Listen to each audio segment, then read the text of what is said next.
She noticed before I did, not with words, with a look. A smile I hadn't seen in years. And it hit me. I was still here, but I had stopped showing up.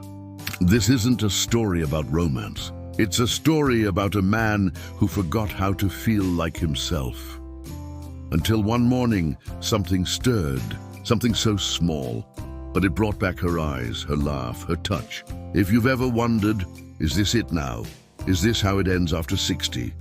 Then stay with me, because what you're about to hear might bring you back too. Picture this, friend. It's an ordinary Tuesday. You're sitting on your porch, the sun rising slow and gold behind the trees.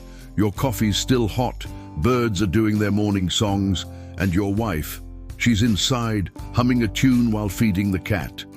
Everything looks the same, but something feels different.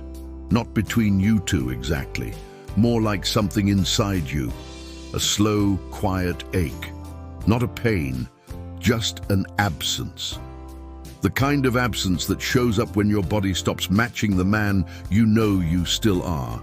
You love her, that never changed. You still remember the scent of her shampoo, the way she smiles sideways when she's up to something, how her hand used to find yours during those movie nights on the couch. But lately, there's been this gap, not wide, not loud, but growing. You still want to hold her, still feel that warmth in your chest when you look at her across the table. But there's a part of you that hesitates now. The hugs are shorter, the kisses a little more mechanical, and deep down a thought creeps in. You don't dare say out loud, is this it now? Is this just how things go after 60? It's a hard thought, one that doesn't knock. It settles in, quiet, but heavy. And it's not just about desire, is it? It's about being her man, being strong, being seen. And the worst part, she notices, not in a bitter way, not with anger, but with this quiet sadness. Like she misses something that's still here, but somehow out of reach. But let me tell you something I wish someone had told me earlier. You're not broken. You're not past your time. You're not alone. What you're feeling isn't a defeat. It's a whisper. From your body, from your heart, from that man inside you that still wants to reach for her hand, still wants to feel that spark, still wants to hear her laugh and know that laugh is for me. Your body's not quitting. It's just asking for a bit of help. And no, you don't need a miracle pill or to start bench pressing at the gym. You need something way simpler. It all starts with blood flow. Let me break it down plain and simple. Everyone blames age. They say it's just what happens, and sure, aging plays a role. But here's the truth nobody talks about. Your circulation is the key. Think of your body like a river. When the water flows, everything lives. Trees grow, flowers bloom, the land is fertile. But if that river gets blocked, everything dries up. Slowly, painfully. That's what's happening inside you. Your mind still wants her, still dreams, still remembers. But the blood's not getting to where it needs to go. Not to your heart, not to your legs, not to your confidence. And yeah, not down there either. You know what causes it? Too many years of fast food, too little sleep, not enough movement, late nights, too much sugar, too many sodas at the BBQ, too many days skipping breakfast. Life piles up, and the pipes inside you, your blood vessels, start to stiffen. And the first place that gets affected, the most sensitive place. But here's the good news. Just like the river can be cleared, your flow can return. It's not about turning back time. It's about giving your body the message. Hey, I'm listening now. I'm here. Let's get to work again. And I want to show you exactly how I started doing that with something that might surprise you. Breakfast. One morning I swapped my usual white toast and butter for something different. A small glass of raw beet juice mixed with lemon and a dash of olive oil. 2 scrambled eggs cooked with a bit of turmeric. Now listen, it didn't change my life in one day. But by the 3rd day, I noticed something different. My legs didn't feel like I was dragging cinder blocks. My mind felt clearer. My body felt alive. And that morning, something stirred I hadn't felt in a long time. I did some reading. Beets have nitrates that become nitric oxide in your body, opening up your blood vessels. Lemon helps detox. Turmeric calms inflammation. Olive oil keeps your blood moving smooth and steady. Eggs fuel your testosterone production. None of this is complicated. It's not magic, it's science, wrapped in self-respect. And when I started feeding myself like I mattered, my body agreed. And you know what's wild? She noticed before I did. The look in her eyes shifted. The way she touched my shoulder felt warmer. Her smile lingered longer.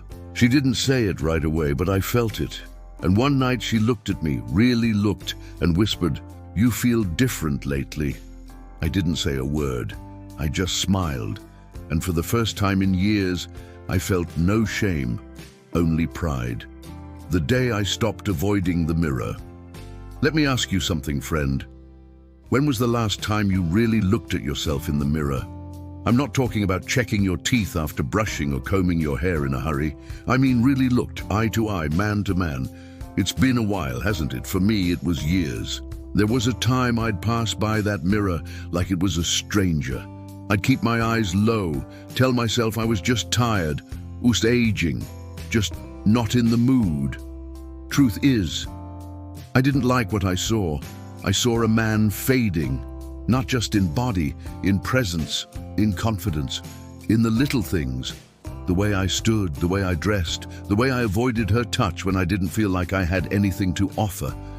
It wasn't always like that. There was a time I'd catch her looking at me across the room and wink, just to make her blush. I'd open the car door for her, not out of habit, but because I wanted to. I liked being her man. I liked the way she looked at me. But slowly, that man went quiet. It didn't happen all at once. At first, it was subtle. A skipped shave here. A joke I didn't tell. A compliment I forgot to give. Then came the silent evenings, the empty space between us in bed. Not tension, just distance. And with every passing day, I convinced myself, she probably doesn't mind. This is normal after all these years. It's just how life goes. But it wasn't. It isn't. You see, there's a kind of loneliness that doesn't come from being alone. It comes from being right next to someone you love and feeling invisible. That was my mirror, not the glass one in the hallway, the mirror of her eyes, the mirror of my own silence. And I'll tell you the hardest truth I had to face. I was the one fading, not her love. Her love was still there, patient, waiting, quiet, but strong. She didn't give up on me, but I had started to give up on myself.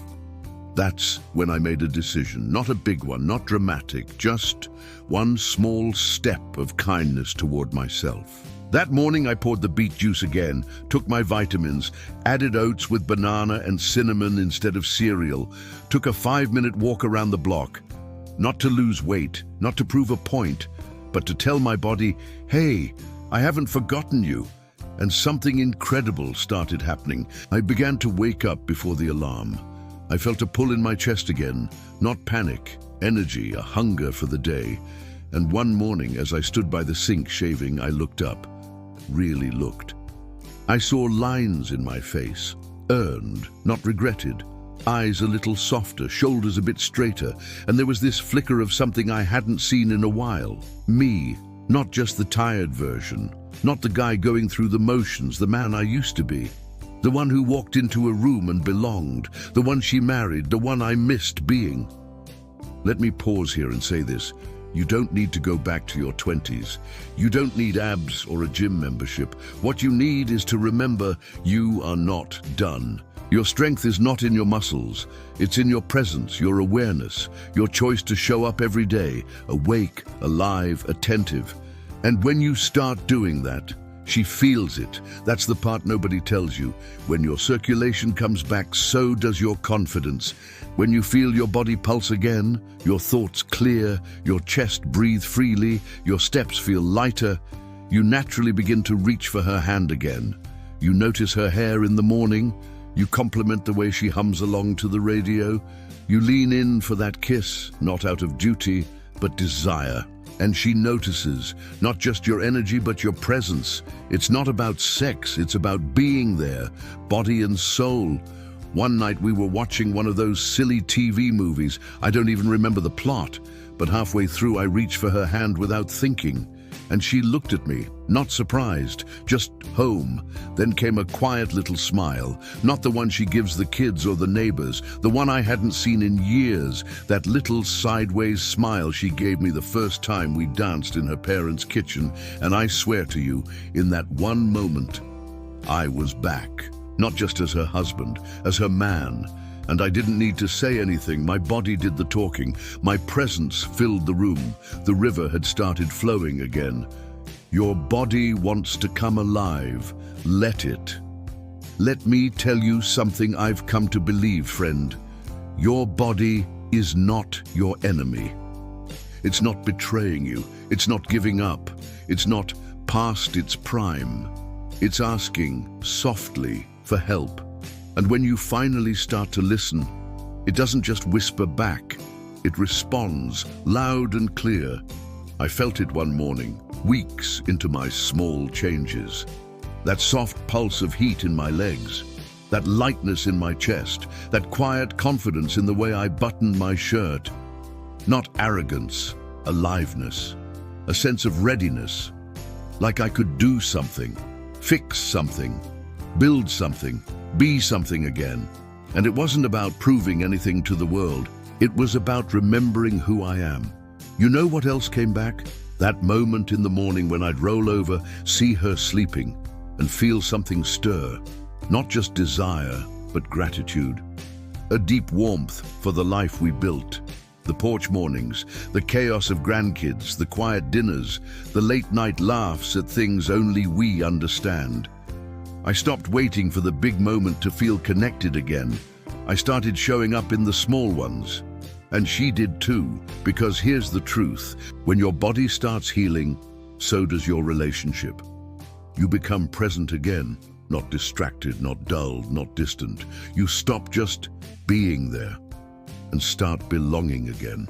She sees it in your eyes, in your voice, in the way you sit next to her instead of across the room, in how you linger during a hug, in how you hold her hand, not to be polite, but because you want to. You know what she told me one night? I missed you, and I didn't even know how much. And let me tell you, that did something inside me, because I hadn't just come back to her. I'd come back to me. So now I want to ask you something. What's one thing you can do tomorrow morning to say to your body, I'm listening? Is it swapping that white toast for some oats and cinnamon? Is it squeezing a lemon into a glass of warm water and starting your day clean? Is it walking outside for 5 minutes, just breathing in that morning air? It doesn't need to be big. Small changes stack up. Tiny rituals build momentum, and momentum builds identity.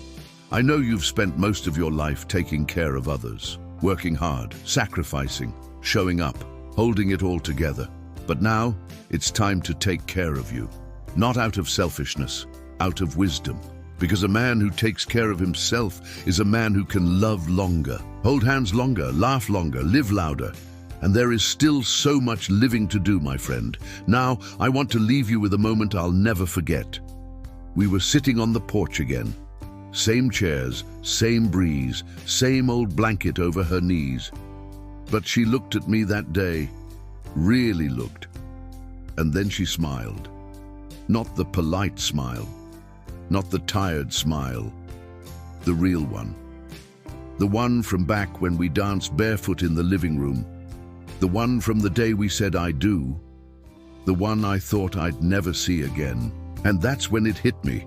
She didn't fall in love with a perfect man. She fell in love with the man who shows up, who pays attention, who chooses her again and again in the little things. And now that I'm choosing me again, she can feel it. So here's my challenge for you. Start tomorrow. One small thing. Treat your breakfast like it matters. Breathe deeper, walk slower. Touch her hand like it's the first time again. Because your body is ready, your heart is willing, and your story, it's not over. If you're ready to take that first small step, share it with us in the comments. What will you try tomorrow? Is it a change in your morning, a walk before sunset, less soda, more water, a fresh start? And hey, if this reminded you of someone, a buddy, a brother, a neighbor, send it to him. We're all walking this path together. Let's walk it awake. To being seen, to being strong, to being back. Here's to you, friend, and to the smile that's about to return. So now I ask you, what's one small thing you can do tomorrow morning to remind your body that you're still listening? Drop it in the comments. No shame, no show, just truth. And if this brought her smile to your memory, or made you feel a flicker of who you used to be, send it to someone who might need to hear it too. Because sometimes all it takes is a reminder. You're still here and you're not done.